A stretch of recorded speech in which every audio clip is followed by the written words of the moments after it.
President Trump promised huge tax cuts during a speech to the World Economic Forum leaders on Thursday. Take a listen. To further unleash our economy, our majorities in the House and Senate, which we also took along with the presidency, are going to pass the largest tax cut in American history, including massive tax cuts for workers and family, and big tax cuts for domestic producers and manufacturers. Worth noting, President Trump's proposed tax cuts are actually the sixth largest in U.S. history, according to the nonprofit Tax Foundation.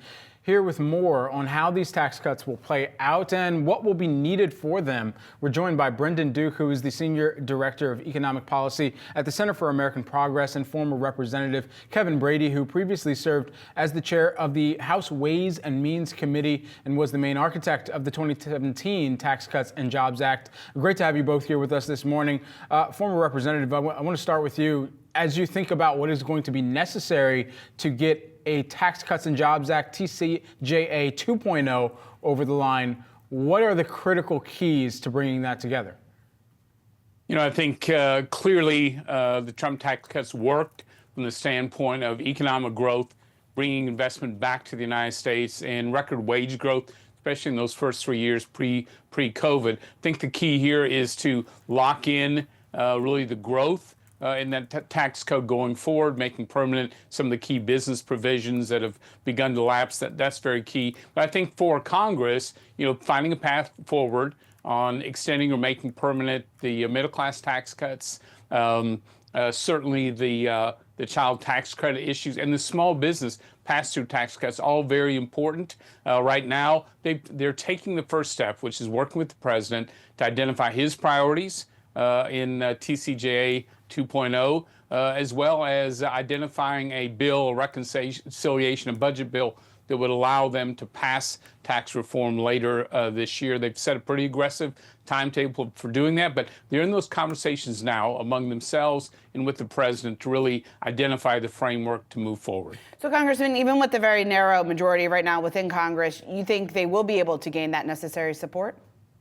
You know, I think they will. It won't be easy. Reconciliation, that budget process is hard in the best of times with a major majority, with the near zero majority. The degree of difficulty is higher. I think that's why they began like day one after the election, having these internal conversations, and having been in them myself during 2017, you know, you got to find out what the priorities for Congress and those individual members are. Weigh those priorities and work with the president to find that framework. Again, you know, such a small majority, you know, makes it difficult, which is why I think they're spending an incredible amount of time trying to find that common ground. Brendan, I want to bring you into this conversation. There are proponents that would say that the trickle down that's anticipated from the Tax Cuts and Jobs Act 1.0 didn't necessarily occur because there was a wider dispersion or a wider gap now between some of the wealthiest versus some of those who were anticipating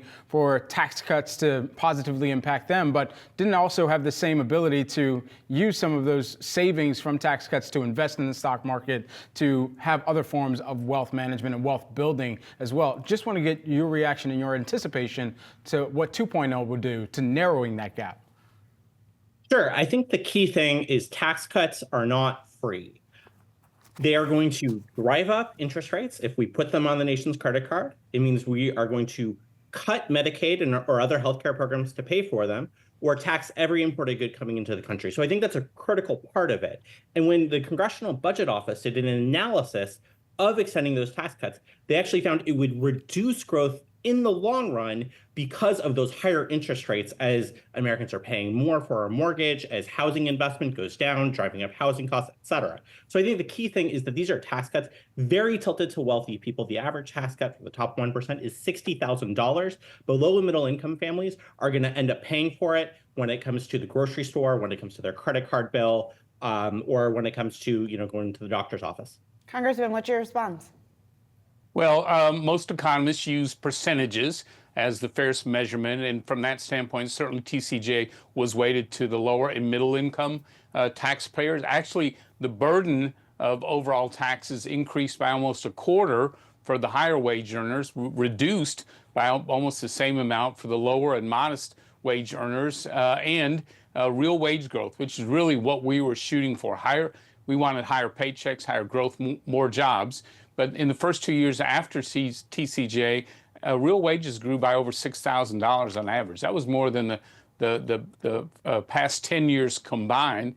In the first 3 years were record wage growth. Extending these tax cuts, making sure we continue that growth, try and get now ahead of the inflation President Biden created, I think is going to be a big goal. I think they'll certainly continue to see a stronger economy. That's what voters certainly were at the top of their minds when they reelect President Trump. Well, Congressman, real quick, and then Brendan, we'll go back to you and get your thoughts here. But then what is the right way to balance or the best way to offset some of the costs that are associated with extending the tax cuts?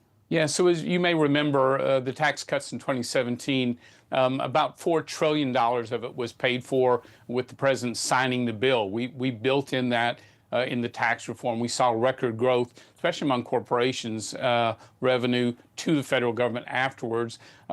Congress is looking to replicate that type of growth and that revenue growth. But clearly, as you've been reading, they're looking at ways to address the deficits and the costs of this, whether it's through energy. I know the president loves tariffs and the revenue that it generates, but they're also looking at a government that grew dramatically after COVID by $2 trillion each year. So they're looking at ways to really carve that back, sort of rebalance the size of government to where it was before those COVID spending years.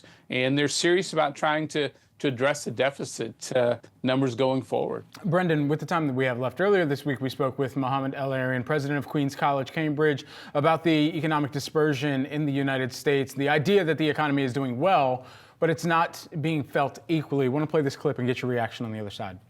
The issue of dispersion, or what a lot of people call the K-shaped economy, where the rich are doing better, but the poor continue to struggle, that was very well understood by President Trump.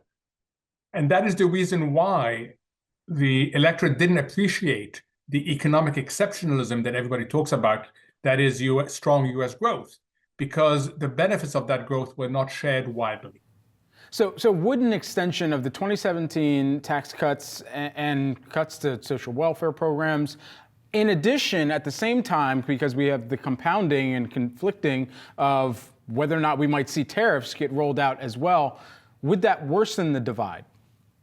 Yes, absolutely. So those tax cuts are larger for people at the top of the income distribution, to CEOs and high earners, than to people working at McDonald's, people working as janitors, as a percentage of income, right? And then on top of that, again, it matters how we pay for it. It is telling that Congressman Brady would not say how he would want to reduce that deficit impact. The tariffs, for example, would tax every time an American goes to buy sneakers, to buy bananas, anything like that. It's the most regressive tax we have on the books.